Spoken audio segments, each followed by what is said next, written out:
Chapter 1. The air conditioner was broken at City Hall, and the smell of warm salt air drifted through the windows from the beach across the street. Morgan Cleary fanned herself and wished she hadn't dressed up. She might have known that no one else would. The mayor sat in shorts and a T-shirt that advertised his favorite beer. One of the city councilmen wore a Panama hat and flip-flops. Sarah Williford, the newest member of the Cape Refuge City Council, looked as if she'd come in from a day of surfing and hadn't even bothered to stop by the shower. She wore a spandex top that looked like a bathing suit and a pair of cut-off jeans. Her long hair could have used a brush. The council members sat with relaxed arrogance, rocking back and forth in the executive chairs they'd spent too much money on. Their critics, which included almost everyone in town, thought they should have used that money to fix the potholes in the road that threaded through the island. But Morgan was glad the council was comfortable. She didn't want them irritable when her parents spoke. The mayor's nasal drone moved to the next item on the agenda. I was going to suggest jellyfish warning signs at some of the more popular sites on the beach, but Doc Spencer tells me he ain't seen too many patients from stings in the last week or so. Wait, Fred, Sarah interrupted without the microphone. Just because they're not stinging this week doesn't mean they won't be stinging next week. My sign shop would give the city a good price on a design for a logo of some kind to put up on all the beaches, warning people of possible jellyfish attacks. Jellyfish don't attack, the mayor said, his amplified voice giving everyone a start. Well, I can see you never got stung by one. How you gonna draw a picture of 'em when you can hardly see 'em? Everyone laughed, and Sarah threw back some comment that couldn't be heard over the noise. Morgan leaned over Jonathan, her husband, and nudged her sister. Blair, what should we do? She whispered.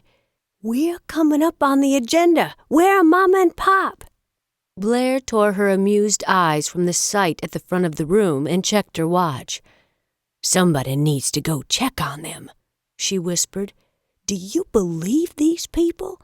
I'm so proud to have them serving as my elected officials. This is a waste of time, Jonathan said. He'd been angry and stewing all day, mostly at Morgan's parents, but also at her. His leather-tanned face was sunburned from the day's fishing, but he was clean and freshly shaven. He hadn't slept much last night, and the fatigue showed in the lines of his face. Just wait, she said, stroking his arm. When Mama and Papa get here, it'll be worth it. He set his hand over hers, a silent affirmation that he was putting the angry morning behind him, and got to his feet. I'm going to find them. Good idea, Morgan said. Tell them to hurry. They don't need to hurry, Blair whispered.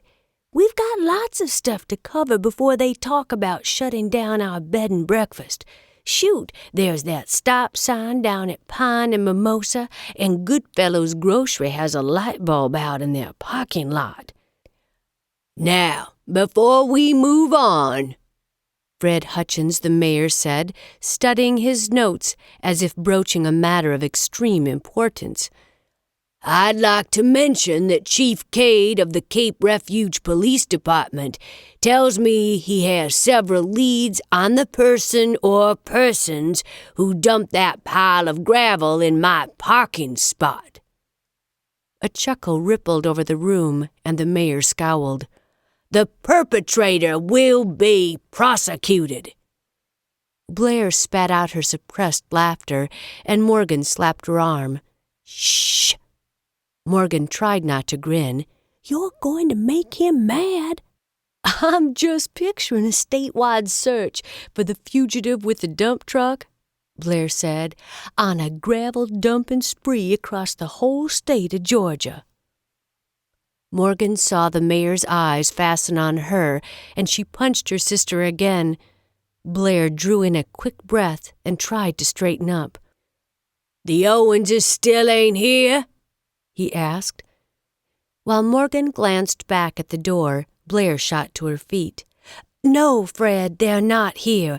Why don't you just move this off the agenda and save it until next week? I'm sure something's come up." "Maybe they don't intend to come," the mayor said. "Don't you wish?" Blair fired back. "You're threatening to shut down their business. They'll be here all right." "Well, I'm tired of waiting," the mayor said into the microphone, causing feedback to squeal across the room. Everybody covered their ears until Jason Manford got down on his knees and fiddled with the knob. "We've moved it down the agenda twice already tonight," the mayor went on. "If we ever want to get out of here, I think we need to start arguing this right now." Morgan got up. "Mayor, there must be something wrong. Jonathan went to see if he could find them. Please, if we could just have a few more minutes." "We're not waiting any longer.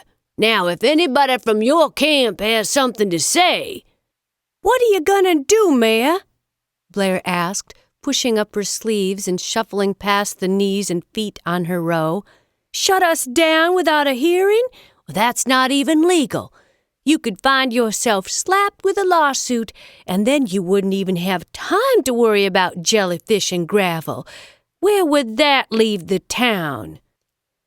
She marched defiantly past the standing-room-only crowd against the wall to the microphone at the front of the room.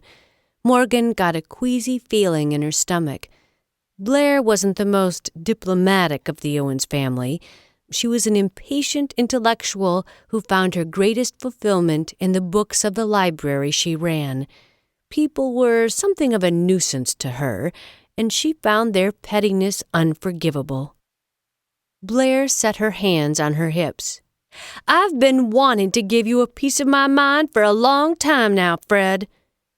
The people erupted into loud chatter, and the mayor banged his gavel to silence them. "As you know, young lady, the city council members and I have agreed that the publicity from the 2020 show about Hanover House a few months ago brought a whole new element to this town. The show portrayed your folks as willing to take in any old Joe with a past, and even exposed some things about one of your current tenants that made the people of this town uncomfortable and afraid. We want to be a family-friendly tourist town, not a refuge for every ex-con with a probation officer.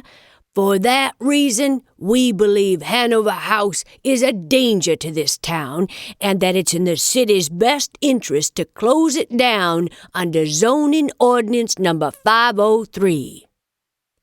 Blair waited patiently through the mayor's speech, her arms crossed. "Before we address the absurdity of your pathetic attempts to shut down Hanover House just because my parents refused to help campaign for you," cheers rose again, and Blair forged on. "Maybe I should remind you that Cape Refuge got its name because of the work of the Hanovers who had that bed and breakfast before my parents did. It was a refuge for those who were hurting and had no place else to go. I think we have a whole lot more to fear from an ex-con released from jail with a pocket full of change and no prospects for a job or a home than we do from the ones who have jobs and housing and the support of people who care about them." Morgan couldn't believe she was hearing these words come out of her sister's mouth. Blair had never sympathized with her parents' calling to help the needy, and she had little to do with the bed and breakfast. To hear her talk now, one would think she was on the front lines in her parents' war against hopelessness. "Hanover House is one of the oldest homes on this island, and it's part of our heritage," Blair went on. "And I find it real interesting that you'd be all offended by what they do there out in the open when Betty Jean's secret playhouse for men is still operating without a hitch." Again, the crowd roared. Horrified, Morgan stood up. Quickly trying to scoot out of her row, she whispered to those around her, "I'm sorry. I'm so sorry. I didn't know she was going to say that. She didn't mean it. She just says whatever comes to her mind." "Incidentally, Fred," Blair shouted, "I've noticed that you don't have any trouble finding a parking spot at her place." Blair added. The mayor came out of his seat, his mouth hanging open with stunned indignation. Morgan stepped on 3 feet trying to get to her sister. She fully expected Fred to find Blair in contempt if mayors did that sort of thing in city council meetings and order the Hanover house bulldozed before nightfall. "She didn't mean that," Morgan shouted over the crowd, pushing toward the front. "I'm sure she's never seen your car at Betty Jean's. Have you, Blair? Mayor, please, if I may say a few words." She finally got to the front, her eyes rebuking Blair. Blair wouldn't surrender the microphone. "And I might add, Mayor, that your own parents were on this island because of Joe and Miranda Hanover and that bed and breakfast. If I remember, your daddy killed a man accidentally and came to stay while he was awaiting trial." The veins in Fred's neck protruded, and his face was so red that Morgan feared the top of his head would shoot right off. "My daddy was never convicted," he shouted. "And if you're suggesting that he was the same type of criminal that flocks to Hanover House, you are sadly mistaken." Morgan reached for the microphone again, her mind already composing a damage control speech, but her sister's grip was strong. "After my parents inherited the bed and breakfast from the Hanovers," Blair said, "they continued their policy of never harboring anybody illegally. You know that my father works with these people while they're still in prison, and he only agrees to house the ones he trusts, who are trying to turn their lives around. Hanover House gives those people an opportunity to become good people who can contribute to society, unlike some of those serving on our city council." Again, there was applause and laughter, and Morgan grabbed Blair's arm and covered the microphone. "You're turning this into a joke," she whispered through her teeth. "Mama and Pop are going to be mortified. You are not helping our cause." "I can handle this," Blair said, jerking it back. Morgan forced herself between Blair and the microphone. "Your Honor, Mr. Mayor, council members, I am so sorry for my sister's outbursts. Really, I had no idea she would say such things." Blair stepped to her side, glaring at her as if she had just betrayed her. "But I think we've gotten a little off track here. The fact is that Hanover House doesn't just house those who've gotten out of jail, it also houses others who have no place to go." Art Russell grabbed the mayor's microphone, sending feedback reverberating all over the room. "I don't think Cape Refuge is very well served by a bunch of people who have no place else to go." "Well, that's not up to you, is it, Art?" Blair asked, her voice carrying over the speakers. "If I may," Morgan said, trying to make her soft voice sound steady, "the question here is whether there's something illegal going on at Hanover House, and unless there is, you have no grounds for closing us down." The crowd applauded again, but Sarah, the swimsuit-clad councilwoman, dragged the microphone across the table. The cord wasn't quite long enough, so she leaned in. "If there aren't any dangerous people staying at the bed and breakfast, then how come 2020 said Gus Hampton served time for armed robbery and didn't even complete his sentence? And how come your husband was at the dock fighting with your parents just this morning, complaining about Hampton? I heard it myself. Jonathan didn't want you working there around Hampton, and he said it loud and clear." Blair's eyes pierced Morgan. "Why didn't you tell me this?" she whispered. It wasn't relevant, Morgan hissed back, since I didn't think you'd be the one speaking for us. The council members all came to attention, their rocking stopped, and they waited for an answer. If there isn't any danger at Hanover House, Sarah repeated, then how come your own family's fighting over it? Blair tried to rally. Well, Sarah, when Jonathan gets back here, you can ask him. But meanwhile, the question is simple. Do you have the right to shut down Hanover House? And if you do try to close it, are you financially able to handle the lawsuit that's going to be leveled at this town? And maybe even at each of you individually. They can't file a lawsuit, Fred said, his face still red. Watch us, she bit out, and the chances of your re-election would be slim at best, since the people of this town love my parents. Most everybody in this town has benefited from their kindness in one way or another. The crowd applauded again, and cheers and whoops backed up her words.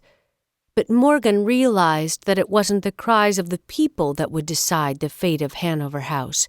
It was those angry members of the city council sitting there with their hackles up because Blair had insulted them.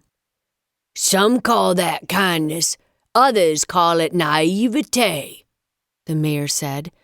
They'll believe anything anybody tells them. Just because some convict claims he wants to change doesn't mean he will. Thank goodness they believed your daddy, Blair said, or you might not be sitting on this island in some overpriced chair. As the crowd expressed their enjoyment again, Morgan pressed her fingertips against her temples and wondered where her parents were.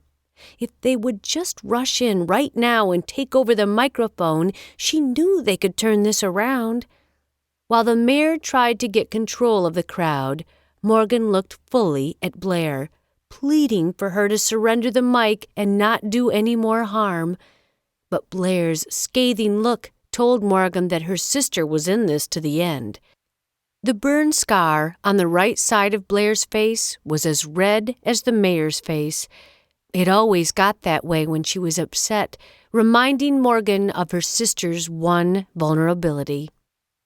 It was that imperfect half of her face that kept her unmarried and alone, and it had a lot to do with the hair-trigger temper she was now displaying. Order now! Come on, people! Order!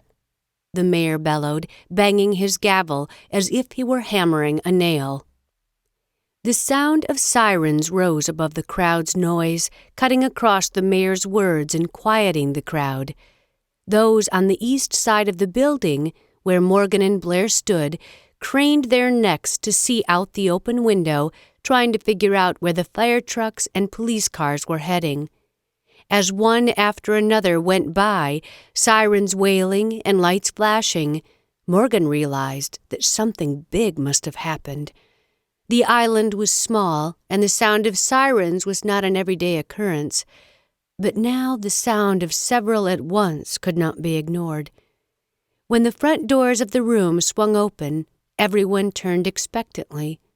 Police Chief Matthew Cade, whom friends called simply Cade, stood scanning the faces, his skin pale against his dark, wind-blown hair. His eyes fell on the sisters at the front of the crowd. Blair, Morgan, I need to see both of you right away. Morgan's eyes locked with her sister's for a second, terrors storming through her mind. What is it, Cade? Blair asked. He cleared his throat and swallowed hard.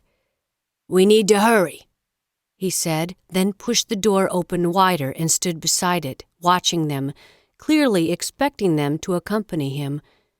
Whatever it was, Morgan realized, he couldn't or wouldn't say it in front of all these people. Something horrible had happened.